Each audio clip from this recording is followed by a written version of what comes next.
সিম্বার খাওয়া হয়ে গেল, ও তো নিজেই খেয়ে নিল, কিন্তু ক্যান্ডি তো নিজে খাবে না। এই যে ক্যান্ডির ছাতু মাখাটা, ওর পরিমাপটা খুব কম, মানে খুব কম কম করে খায়। বেশি যদি অতিরিক্ত খাইয়ে দিই তাহলে ও বমি করে, যার জন্য ওকে খুব অল্প অল্প করে খাওয়ায়, একটু একটু করে খাওয়ায়।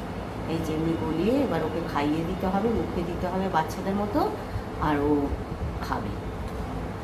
এসো দেখি, এদিকে এসো, এসো। তুমি না বাবা, তুমি তো খেয়েছো শোনা, দিদিকে খাইয়ে দিই। এই তো লক্ষ্মী মেয়ে আমার। এই যে ওকে প্রত্যেকটা জিনিসই খাইয়ে দিতে হয়, ভাত, ছাতু। এই যে মুখে দিলে কি সুন্দর খেয়ে নেয়, দেখুন টপ টপ করে খেয়ে নিচ্ছে। কিন্তু নিজে এটা এই যে গলিয়ে একদম গলা, এটাকেও খাবে না, চুপ করে বসে থাকবে।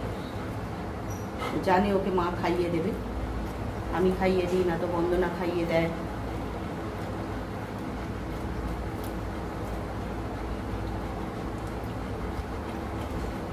কি সুন্দর খেয়ে নিচ্ছে দেখুন, কিন্তু নিজের থেকে দিলে খাবে না। এই যে মুখটা সরিয়ে নিচ্ছে, উঠে যাচ্ছে না। বসো বসো, খাইয়ে দেবো, বসো বসো। তোমাকে নিজে খেতে হবে না বাবা, বসো বসো, আমি খাইয়ে দিচ্ছি, খেয়ে নাও।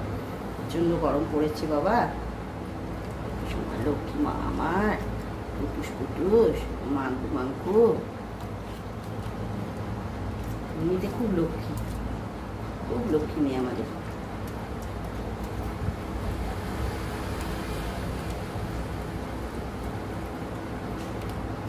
আমরাও সকালের ছাতুর শরবত খাই লেবু দিয়ে, ওদেরও ছাতুটা গুলে খাইয়ে দিই।